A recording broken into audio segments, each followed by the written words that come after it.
Imagine this. You are 18 years old, your birthday gets chosen out of a big glass bowl, you go through 3 months of hell before getting sent straight into hell, never knowing if you'll see your family again or if you will even come back home alive. This was the fate of many Americans in the 50s, 60s, and 70s, but it was my fate inside of a dream. Nate, you can't make a video about that.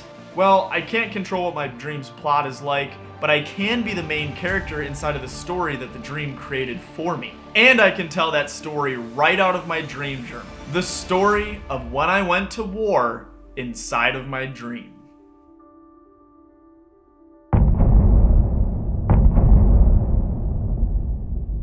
I became lucid while in the midst of being shot at. I simply asked myself, why on earth am I being shot at? And why am I in a war? And soon after that, the world around me cleared up, and I was established in the dream. However, I could not control it. The scene around me was chaotic. It was loud, smelled like burning brush, and there was yelling. Lots of yelling. There was also lots of blood.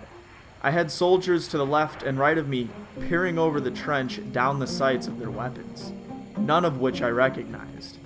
Down the trench, I noticed faceless bodies scattered around the floor. There was tall grass and a tropical feel to the place, which made me realize that I was most likely in Vietnam.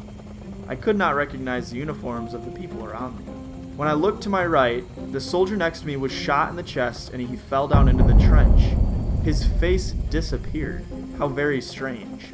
I leaned down and picked up my AR-15, obviously a weird weapon for the time period. Next to my AR-15 was a photo of my family caked in mud. I stuffed it in the pocket of my uniform and quickly ran down the trench to somewhere less chaotic. No such place existed. The more I ran, the longer the trench went. The more people got shot and the more faces disappeared. I decided to peek my head above the trench and saw the enemy, nearly a football field away. There were tens of thousands of them lined up, Revolutionary War style, in a big field. As soon as they saw me, they began to run toward me. One of the soldiers came up to me and grabbed my arm and shoved me into this cave that has spawned inside the trench. We ran down into the cave, and when I turned back, the cave closed. In the cave was a tent, a lit torch, and a sleeping bag. I continued to hear exploding, shooting, and yelling, but the screaming, that's what made my stomach turn.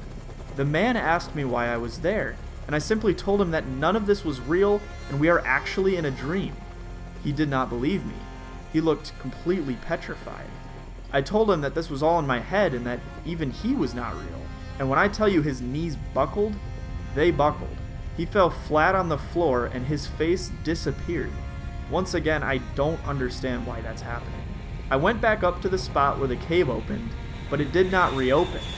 I'm glad it did not, because I put my ear up against it and clearly the enemy was right behind it because you could hear the sounds of slashing and punching from the enemy and my fellow soldiers fighting. I went back down to the tent and found a wordless book underneath the pillow. I laid down, closed my eyes, and everything went black before I woke up. Now that is definitely one of the stories inside of my dream journal that stands out to me. The emotional turmoil just made a big impact on me and cemented that into my memory. But nonetheless, it was quite the experience. Now, if you want to learn how to master lucid dreaming, consider subscribing. Comment if you have any questions, and if you like this video, I will do everything in my power to make sure that you have a lucid dream as soon as possible. Sweet dreams, guys, and good night.